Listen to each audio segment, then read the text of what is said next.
Buenas tardes, estimados participantes de la Unidad Curricular o Cátedra Derecho Procesal Civil 2.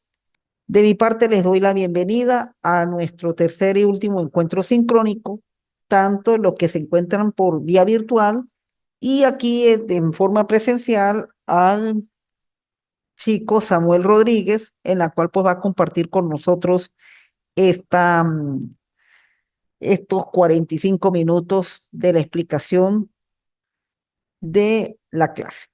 Bueno, en la clase de hoy, pues vamos a tocar dos puntos del procedimiento ordinario. Por un lado, la ejecución de sentencia, en la cual, pues ya prácticamente es la finalización de el procedimiento ordinario por el cual la sentencia tiene su finalidad, que es la materialización. ¿Y qué es lo que se materializa? Lo que se materializa es la pretensión que se indicó en la demanda.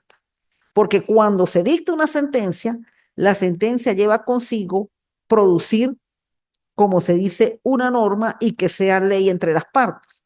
Y cuando la sentencia es declarada con lugar en la cual la pretensión es acertada, de allí es donde previamente puede ocurrir los mecanismos de la revisión, como lo son la apelación y hasta el recurso extraordinario de casación, para luego, al quedar definitivamente firme, es donde viene la etapa de la ejecución de sentencia. A partir del artículo 523 y siguientes del Código de Procedimiento Civil, encontramos la normativa por el cual se va a llevar a cabo la ejecución de sentencia. Primeramente, ella pues consiste, como está indicado en la lámina anterior a la que les acabo de mostrar, materialización del mandato jurídico, que por un lado reafirma la tutela efectiva, que es precisamente lo que la parte busca cuando accede al órgano jurisdiccional. Y por otro lado, la pretensión que se invoca en la demanda tiene resultado efectivo y cierto. Un ejemplo muy sencillo, el cobro, un cobro de bolívares. Al llegar a la sentencia definitiva, es que ese cobro de bolívares se declara con lugar y se intima al pago. ¿Dónde estaría la ejecución de sentencia? En que se pague. Y se paga, bueno, todo lo que se pidió, capital, intereses, honorarios de abogados, gastos del proceso, en fin, todo lo que ocurrió entre el mismo. Eso es lo que conllevaría a la ejecución. Pero para que se arranque o se comience este juicio de ejecución, primero tenemos que partir de que la sentencia, por un lado, tiene que estar definitivamente firme. Al estar definitivamente firme es cuando la sentencia comienza a adquirir el carácter de cosa juzgada. Y al ser cosa juzgada, ella, pues prácticamente determina el acatamiento de la autoridad que tiene la misma. Por eso, cuando se va a ejecutar una sentencia, primero tiene que la sentencia estar firme, como lo establece el 524. Y a su vez, la parte interesada, que por lo general es en cuya pretensión le quedó favorecida, solicita que se inicie el procedimiento de ejecución. ¿Dónde se va a realizar ese procedimiento de ejecución? Se va a realizar en un primer momento en el tribunal donde comenzó el juicio. Ahí es donde comienza el procedimiento de ejecución. Puede suceder de que durante el procedimiento se haya decretado una medida, sea de prohibición de enajenar y gravar, de embargo o hasta de secuestro.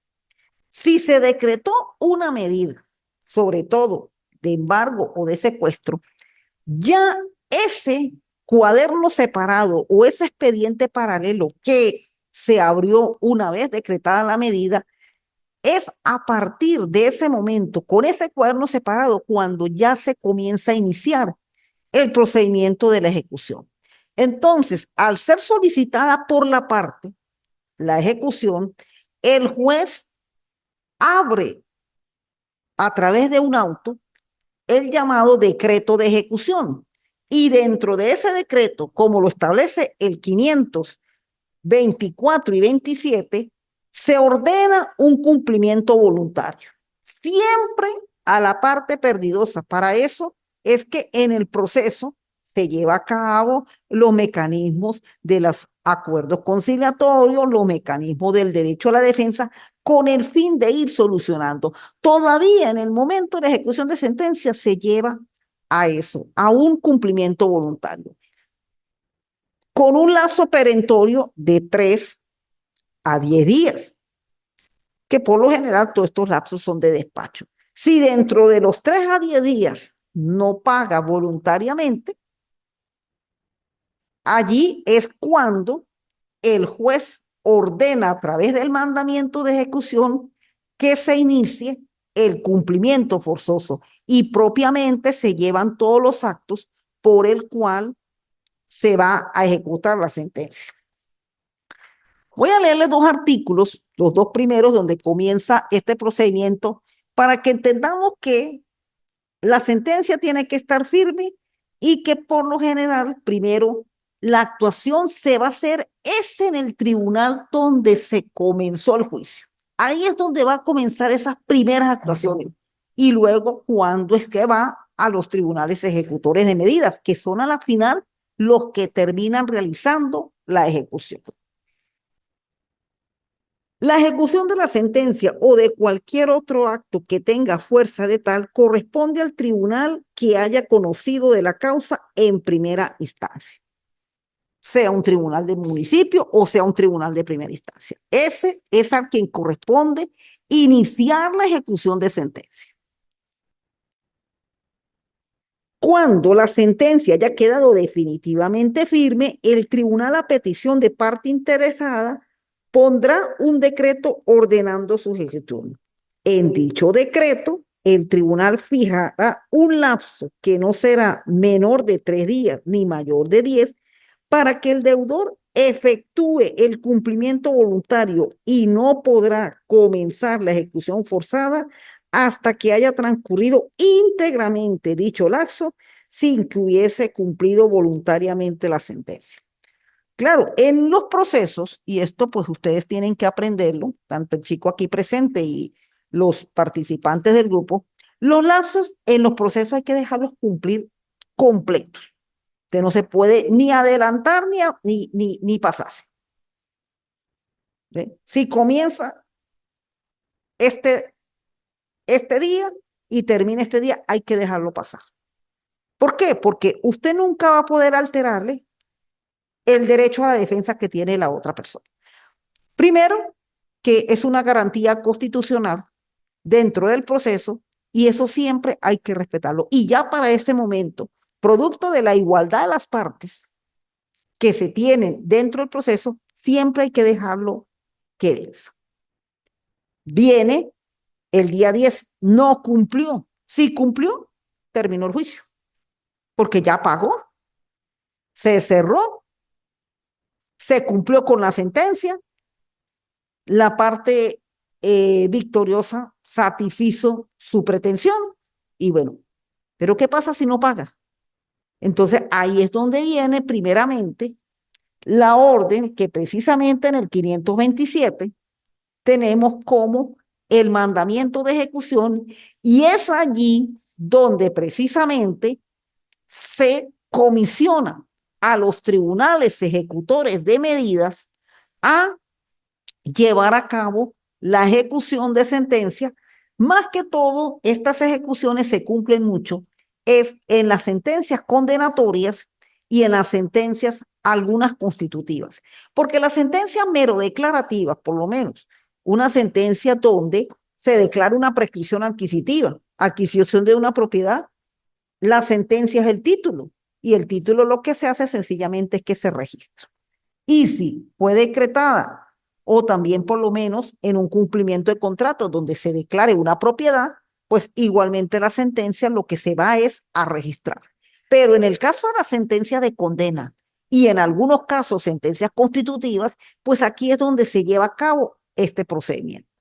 Claro, iniciamos en el tribunal de la causa, pero el tribunal comisiona por medio del mandamiento de ejecución a los tribunales ejecutores de medidas a los fines de iniciar lo que se llama, en primer lugar, el nombramiento de los peritos y depositarios para que hagan los avalúos precisamente del bien o bienes que tenga el demandado o el deudor, la parte perdidosa, para hacer cumplir con lo determinado en la sentencia.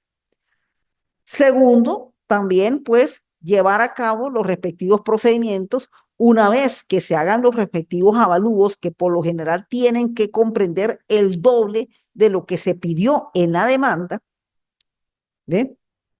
Solicitar las aperturas de la revisión de todos esos montos para que se hagan las respectivas publicaciones por la prensa a los fines de la realización de la subasta. ¿Por qué? Porque es en la subasta donde se va a llevar a cabo todo lo relacionado a las cantidades que se van a pagar y cómo van a hacer el pago de esas cantidades. Y por último, el cartel de remate, que es donde precisamente viene el pago de eh, lo determinado en la sentencia.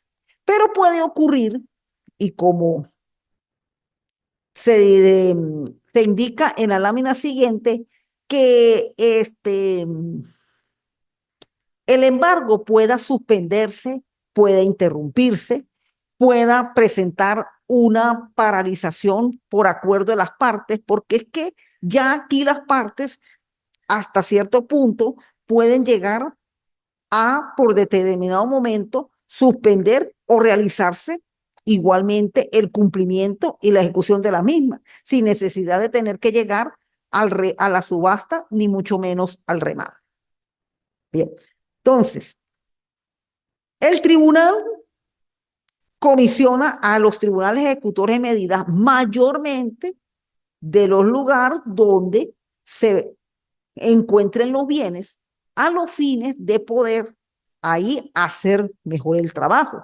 Y más que todo en estos tiempos donde muchas veces todos estos personal auxiliares que actúan con el tribunal, como los peritos, los depositarios, pues lo ideal es que se encuentren en el mismo lugar y no en otros lugares a los fines de que estos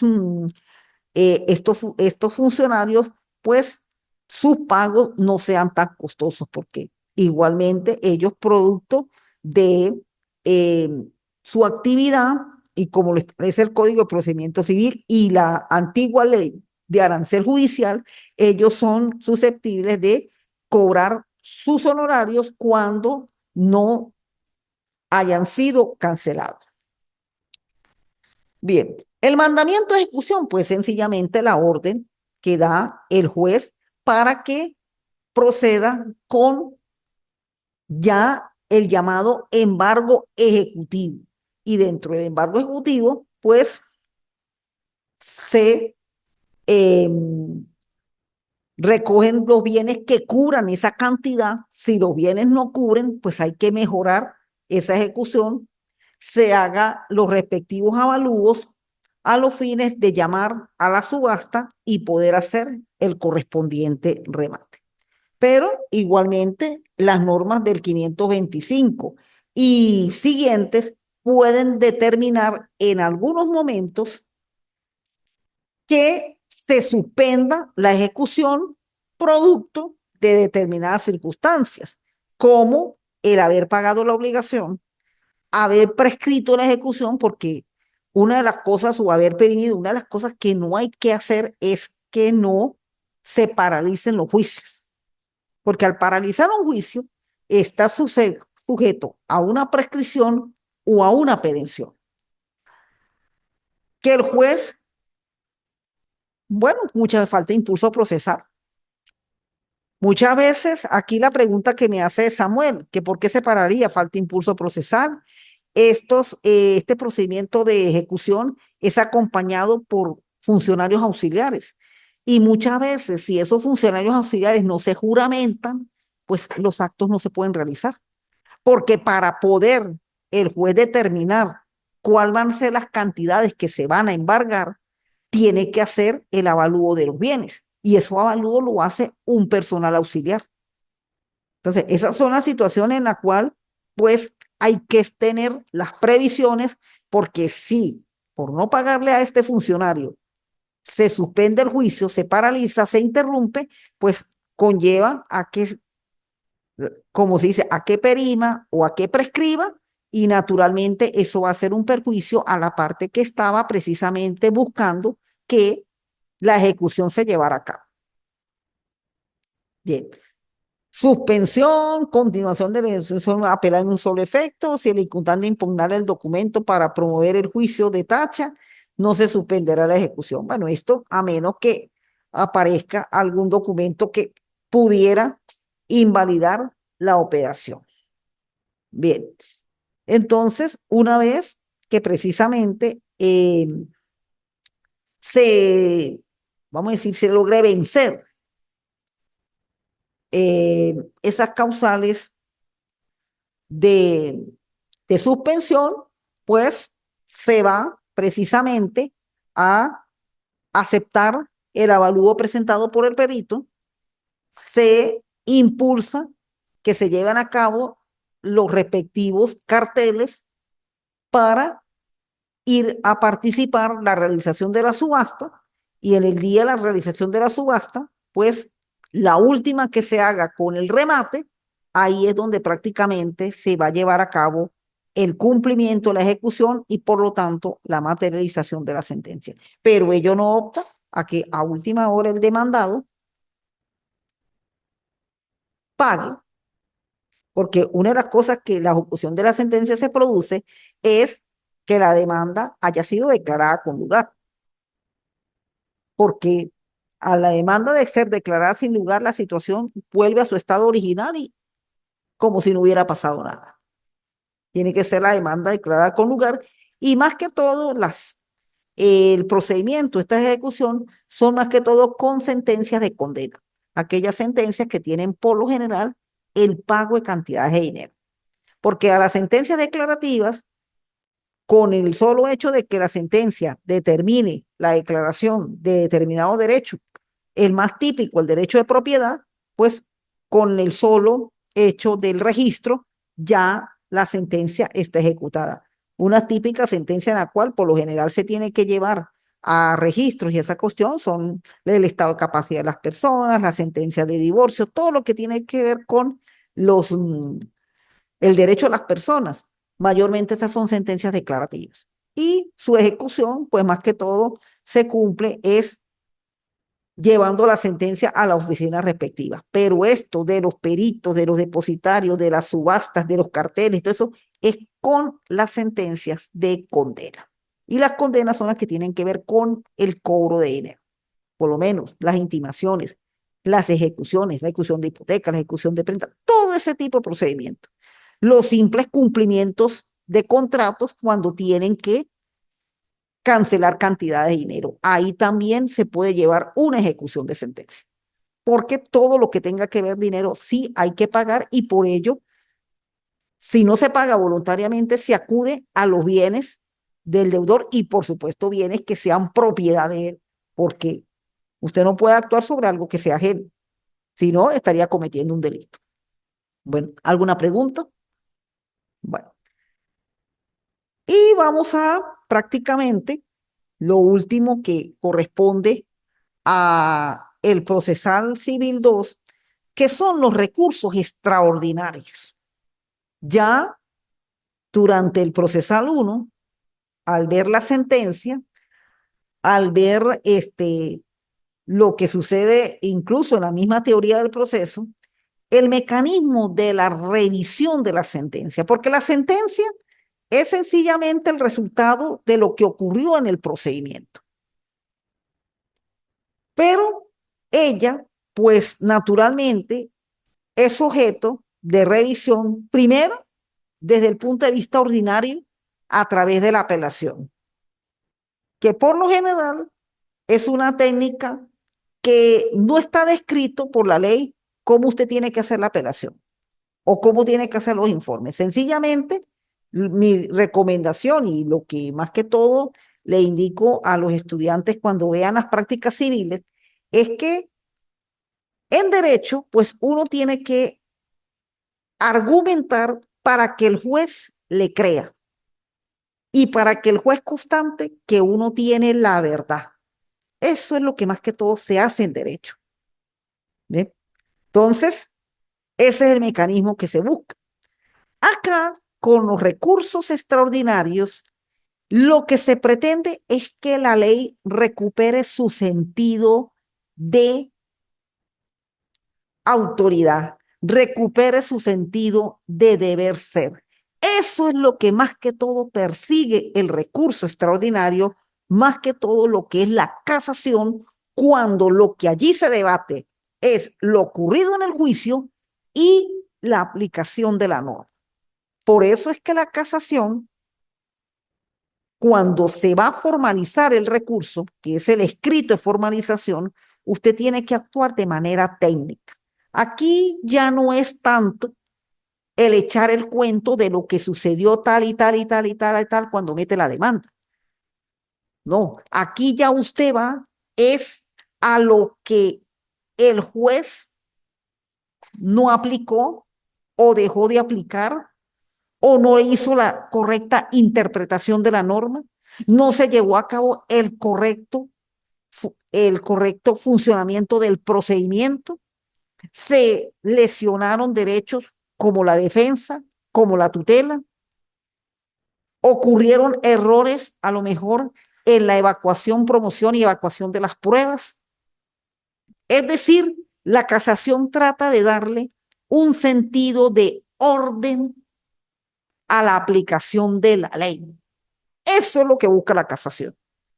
Por eso, claro, lo que sucede es que ya la norma ha sido derogada, pero era una norma que exigía que para uno ir a interponer un recurso de casación primero, tenía que tener más de 5 años del ejercicio profesional del derecho. Claro. ¿Por qué? Porque ya con más de 5 años ya se ha adquirido cierta destreza, cierto mecanismo de cómo manejar la ley, de cómo llevar a cabo el procedimiento, hasta en la misma manera como usted hace el escrito, todo eso. Es más, hay hasta situaciones donde se requería incluso ser profesional del derecho, además profesional del derecho, profesor universitario, haber desempeñado estudios de alta ciencia jurídica, pero eso ha sido minimizado y prácticamente ya eso quedó derogado. Pero sí, todavía hasta hace años atrás estaba vigente esa norma del 527, del 327, y no me equivoco, del Código de Procedimiento Civil, donde exigía los requisitos para el abogado ir a casación. Lo único que sí tiene que tener uno es una enumeración. Uno tiene que estar inscrito en la sala de casación civil, en este caso, que corresponde a nuestra unidad, con un número específico. Así como uno tiene el IMPRE abogado, el número del colegio de abogados del estado al que pertenezca, por lo menos en este caso pertenezco al estado Táchira, pues tengo mi número de colegio de abogados del estado Táchira. Igualmente, pues pasa con todos los abogados en Venezuela, de acuerdo al estado en que pertenezca, para actuar en la sala de casación civil del Tribunal Supremo de Justicia, tiene que también estar uno inscrito y tener un número. Eso sí todavía se sigue aplicando, pero ya lo de los 5 años y ser este, profesor universitario y hacer estudios de eso, pues ya prácticamente ha sido muy sumiso y poco a poco pues ya lo han ido eliminando. Bueno, cuando tengamos la reforma del Código de Procedimiento Civil, pues ya a lo mejor ese requisito no esté en el código. Aquí traigo en la lámina precisamente unos argumentos en lo que consiste en realidad la casación. ¿Sí? Primero, pues por ser recurso extraordinario, sencillamente se acude es para hacer la revisión de la sentencia dictada por el Tribunal Superior. O sea, se apela, se va a segunda instancia El tribunal de segunda instancia dicta la sentencia y es sobre esa sentencia del tribunal de segunda instancia donde se ejerce el recurso de casación, dictadas por los tribunales superiores contra la ley o doctrina admitida por la jurisprudencia o faltando a los tribunales esenciales en juicio. Y sujeto no es tanto principalmente en perjuicio, agravio, intento a los particulares, con las sentencias ejecutorias, remediar la vulneración del interés privado, cuando al entender la recta y verdadera y general uniforme aplicación e interpretación de las leyes o doctrinas. O, como también lo estoy indicando acá, no se introduzcan prácticas abusivas ni el derecho consuetudinario por olvido del derecho escrito, dictando nulas actos o efectos de sentencias que violan aquellas y que por constituir ejecutorias no pueden revocar por medio de apelaciones y demás recursos ordinarios. Mire, mi recomendación cuando se ejerce este recurso es que tenemos que partir precisamente de los principios fundamentales de la Constitución. Y es más, hoy en día, cuando uno interpone casación, uno tiene que estar muy fundamentado en cómo la doctrina jurisprudencial de la Sala de Casación Civil está haciéndole los análisis a cada una de las instituciones jurídicas. Primero tenemos que partir de que, de acuerdo a la Constitución venezolana, que ya esta va a cumplir 25 años, el artículo 2 tenemos exactamente cómo es que se debe actuar en lo referente al Poder Judicial y hasta dentro de todas las actuaciones que se deben realizar en Venezuela, basado en un Estado social democrático de derecho y justicia. Por ahí es donde tenemos que empezar. Todos estos principios que nos marca el artículo 2 y el artículo 3, eso es lo que un número, sobre todo, tanto de doctrinarios como los magistrados que dictan sentencias, sobre todo tanto en sala constitucional como en sala de casación civil y hasta la sala de casación, hasta la sala social del Tribunal Supremo de Justicia, dictan muchos criterios jurisprudenciales sobre cómo se deben actuar en las instituciones, más que todo que tiene que ver con el campo de las personas, de las relaciones privadas. Porque es que la casación, por ser una técnica, ella lo que busca es que haya un verdadero comportamiento hermenéutico del sentido que tiene la norma jurídica. Eso es lo que en sí es la esencia de la casación. Y la casación tiene desde incluso desde las enseñanzas del derecho romano y también sobre todo de las últimas legislaciones a partir del Código Napoleónico, las leyes europeas y más que todo las nuevas corrientes de la transculturación hacia el continente americano. Es más, e incluso dentro de este pequeño extracto que les traigo, generalmente en la casación, pues tenemos que tener muy presente los llamados principios generales del derecho. ¿Con qué fin? Con el fin de que cuando estemos haciendo el escrito de formalización, pues este escrito tenga los mínimos requisitos de legalidad y de constitucionalidad que debe tener un escrito de tal naturaleza. Entonces, allí es donde precisamente está la esencia de la casación, porque cuando se denuncia la infracción de la ley o la infracción del procedimiento, es porque sencillamente no se ha querido actuar de acuerdo a como lo indica el marco legal. Por eso es que se actúa ante esa instancia de el procedimiento, que es prácticamente la última instancia que se tiene cuando se lleva a cabo un juicio. Bueno, Desde el artículo 312 hasta el 326, pues tenemos la normativa de la casación acá en Venezuela. En una sentencia del año 2019, precisamente ahí está el número, la 397, pues hubo una derogatoria de dos artículos, el 320 y el 322 con respecto a la figura del reenvío, que era prácticamente la orden que le daban al juez donde se inició el juicio de la sentencia que tenía que dictar.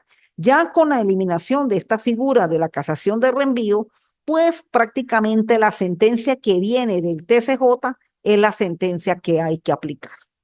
No tiene el juez donde se inició el juicio que volver a dictar sentencia siguiendo los lineamientos de lo que dictó la Sala de Casación Civil para ese caso. Bueno, ahora sí me ubico en el 312. Vamos a ubicarme por acá. Ustedes, por favor, cuando estén viendo la clasecita con su código, porque esto es aplicación de la norma. Bien. Bueno, primeramente, antes de admitirse, cuando se va a interponer recurso de casación, primeramente viene lo que llama el anuncio. ¿Qué es el anuncio? Es interponer ante el tribunal que dictó la sentencia en segunda instancia, es decir, la sentencia por la cual se ejerció la apelación, de que se va a ir a ejercer recurso de casación. Ese anuncio se hace en los 10 días, que puede ser cuando la sentencia salió dentro del lapso de los 60 días, al día siguiente comienzan los 10 días para hacer el anuncio. O puede ser que si la sentencia de segunda instancia no salió dentro de los 60 días, que dice que está establecido en la ley para sacar esa sentencia, sino que salió posteriormente, una vez notificadas las partes de esa sentencia, al día siguiente comienzan los 10 días para hacer el anuncio. Ese anuncio tiene que ser resuelto por el tribunal que dictó la sentencia, por el juez que dictó la sentencia al día siguiente. Si admite, si oye o no oye el anuncio de la casación. Si lo oye, prácticamente lo está admitiendo y se va el expediente completo para la sala de casación civil que está ubicado en la ciudad de Caracas. Si no lo admite o lo admite en un solo efecto, la parte que interpuso el recurso puede interponer lo que se llama un recurso de hecho, porque este recurso tiene que oírse en ambos efectos, porque este recurso tiene un efecto suspensivo y por lo tanto hay que dilucidar lo que ocurrió en ese juicio. Bien, entonces, se dictó la sentencia en segunda instancia, hay dos situaciones. Si está dentro del lazo de la sentencia, al día siguiente de cumplirse los 60 días, 10 días para hacer el anuncio. Si se dictó fuera del lazo y hay que notificar a las partes, al día siguiente de quedar notificadas ambas partes, a los 10 días. Eso es un escrito muy sencillito en la cual se hace el anuncio. Tenemos la admisión. El 312 y el 313 nos va a indicar cuáles son las causas por las cuales se admite el recurso, por un lado, y por cómo hay que hacer en el escrito de formalización para que sea procedente el recurso. En primer lugar, tenemos que por lo general, tanto la numeral 1 y numeral 2 son por lo general causas tanto en juicios contenciosos como en juicios sobre estado y capacidad de las personas, donde la cuantía exceda de más de las 3.000 por la moneda de mayor divisa que se esté cotizando para ese momento a tasa Banco Central de Venezuela.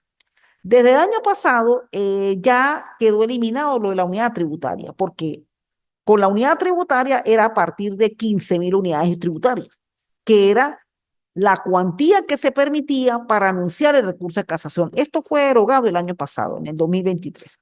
Entonces ahora las cuantías se toman de la siguiente manera. Es un valor, están 1.500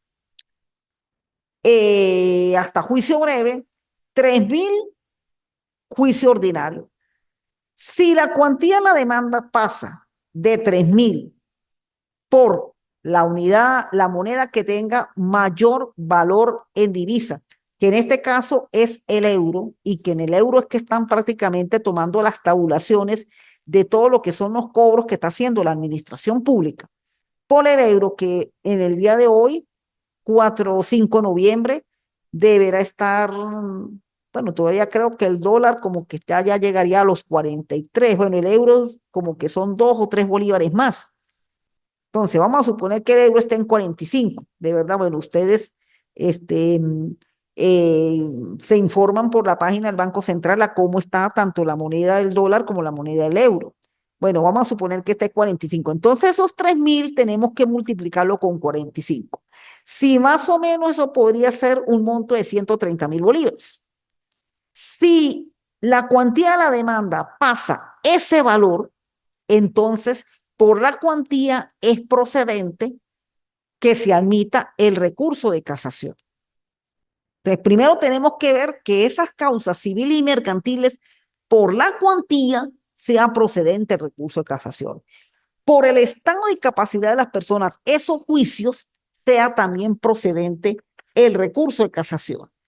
Por las etapas de ejecución de sentencia y laudos arbitrales, siempre y cuando causen gravamen irreparable, tanto en los autos de ejecución de sentencia como en los laudos arbitrales, si causan gravamen irreparables, debe tener recurso de casación. Esas son las 4 disposiciones por el cual se admite el recurso de casación. Y en el 313 tenemos la procedencia. Una vez que se admite, él para que proceda debe hacerse en 2 situaciones.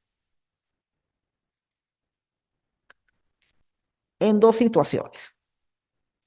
La primera, el quebrantamiento de las formas como se llevan a cabo los actos del procedimiento, sobre todo aquellos que menoscaben, bien sea el derecho a la defensa, en la cual no se hayan aplicado los mecanismos para la realización de la citación, lo relacionado con las pruebas, es decir, todo aquello en la cual cuando se narra la sentencia en la parte narrativa, y si hubo quebrantamiento en ese tipo de actos, eso es una de las formas por la cual procede también el recurso de casación.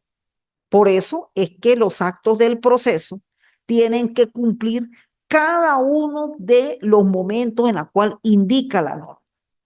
Una de las situaciones en la cual, bueno, se está tratando muchas veces de solventar es con relacionado con la citación, y más aún en estos tiempos con tanta gente que está fuera de Venezuela, pues hay que procurar que, bueno, que todas las formalidades pues se puedan cumplir lo más que se pueda, porque un defecto que menoscabe el derecho a la defensa, eso es susceptible de interponer casación, y por lo tanto, pues ahí esa sentencia puede incluso ser anulada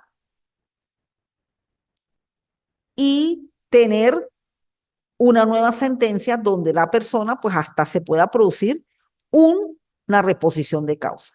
Aquellas situaciones en las cuales pues quebrantan actuaciones en que esté vinculado el orden público, por lo menos la cualidad, la capacidad de las partes. Eso tiene que no quebrantarse, porque al quebrantarse cualidad y capacidad de las partes, mire, por ahí es susceptible de el recurso de casación. También con respecto a el órgano jurisdiccional, que el juez sea competente, que el juez haya verdaderamente seguido el procedimiento en toda y cada una de las instancias, porque eso es una garantía en la cual se configure la tutela. Entonces, lo relacionado con los actos del proceso. Y la otra forma en la cual procede también el recurso de casación es por el cual se denuncie una mala aplicación de la norma. Normas del procedimiento, normas del derecho sustantivo, las instituciones por el cual se debatieron ahí en el juicio, más que todo, por eso es que cuando uno enseña la demanda, desde el momento en que se parte la demanda, hay que ya tener mucha seguridad cómo va a aplicar usted las normas, porque una norma mal aplicada, y si esa norma la aplica mal el juez cuando dicta la sentencia, pues ahí es susceptible que se lleve a cabo la casación. Admitido y procedente el recurso, viene lo que es la formalización. ¿Y quién hace la formalización?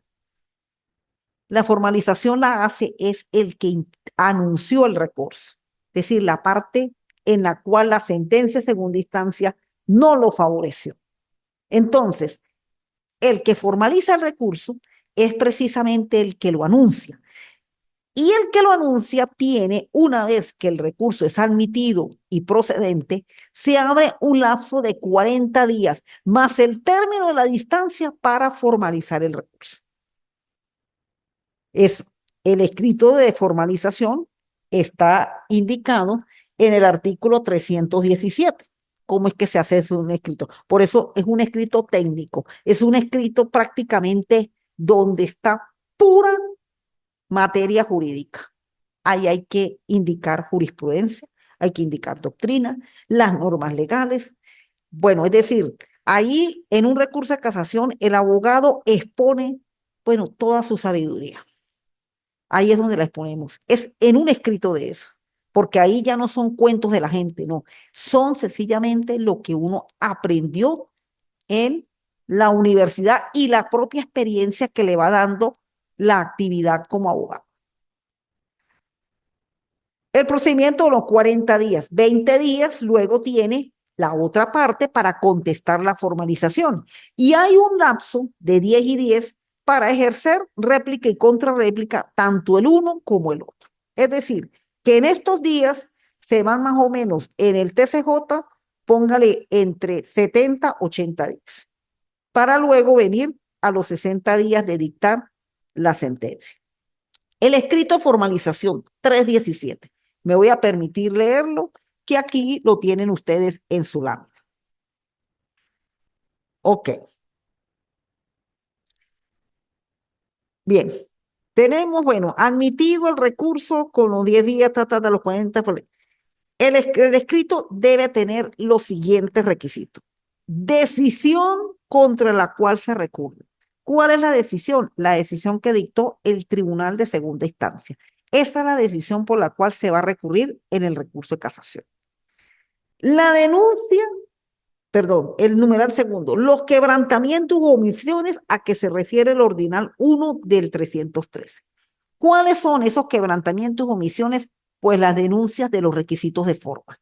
Es decir, todo lo que a su juicio en el procedimiento no se llevó a cabo como tenía que llevarse de acuerdo a lo establecido en la norma adjetiva, que es la forma. Tercero, la denuncia de haberse incurrido en alguno o alguno de los casos contemplados en el ordinal 2 del 313, con expresión de las razones que demuestren la existencia de la infracción, falsa aplicación o aplicación errónea. ¿A qué se refiere el numeral tercero? A la incorrecta aplicación de la norma jurídica. El numeral 2, a la mala aplicación en el procedimiento. El numeral 3, a la incorrecta aplicación de la norma jurídica. Por eso es que aquí es pura técnica. Aquí no vamos a estar escribiendo comentarios de las partes, no. Es lo que indica la ley y la doctrina, sobre todo la doctrina jurisprudencial, que es la que cada día va haciendo que todos estos escritos pues sean unos escritos perfectos. Las especificaciones de las normas jurídicas que el tribunal de última instancia debió aplicar y no aplicó para resolver las controversias con expresión de las razones que demuestren la aplicabilidad de dichas normas. Bien, eso del numeral 4 más que todo es lo que produce el abogado utilizando la jurisprudencia, utilizando la doctrina constitucional, utilizando la doctrina tanto de los juristas del derecho venezolano y hasta del derecho comparado. Uno se apoya mucho con el derecho comparado para exponer por qué se incurrió en esa mala aplicación de la ley. Una vez que se cumplan los lapsos, se presenta el escrito de formalización, se contesta y eso, 60 días para decidir el recurso y si el recurso puede ratificar la sentencia de segunda instancia, como puede venir una nueva sentencia y ya ahí sí quedaría la sentencia firme, puesto que ya no hay más recurso que intentar. Y por último, pues tenemos el recurso de invalidación, que es un recurso extraordinario de excepción que más que todo se produce cuando existan documentos o más que todo documentos probatorios en la cual en un momento no fueron presentados en el juicio normal del procedimiento ordinario, sino que estos documentos van a mejorar sobre todo la correcta aplicación de la justicia. Eso más que todo lo que es el recurso de invalidación. El procedimiento de este recurso es un procedimiento ordinario y esos documentos se encuentran en el 327 y 28 en 6 numerales, pero tienen que ser que ese documento de verdad haya afectado sobre todo a una de las partes y sobre todo con la sentencia que le dictaron, porque para intentar este retruco de invalidación es que ya le dictaron una sentencia firme y se descubrió que existía un documento por el cual la situación no era de esta forma, sino era de otra manera. Y tienen que ser, y que el lapso haya transcurrido tal cual como le indica la norma. Si no corresponde el documento y los lapsos, pues este recurso será improcedente. Bien, ¿alguna pregunta? Aquí el chico participante. Bueno, por ahora, pues aquí no apareció ningún alumno conectado. Bueno, de mi parte, pues tanto aquí el joven Samuel Rodríguez y los integrantes de este curso de Derecho Procesal Civil 2, pues de mi parte le doy las gracias por la atención en estos 3 encuentros sincrónicos y ya está para esta semana la evaluación de la unidad 3, en la cual pues veo que ya algunos la han presentado y la evaluación de este tema se corresponderá o se evaluará en el lapso comprendido entre el 25 de noviembre y el 1 de diciembre. Entonces, pues hoy martes creo que esto es más que suficiente para presentar lo relacionado con la sentencia, el poder cautelar y los juicios, sobre todo de partición, de divorcio, el procedimiento oral, el procedimiento breve y la ejecución de sentencia y el curso de casación es para el 25 de noviembre y 1 de diciembre. Bien, si no hay más comentarios, muchas gracias por la atención y a lo mejor nos veremos en el próximo trimestre ya con prácticas civiles. Que tengan muy buenas tardes y hasta luego.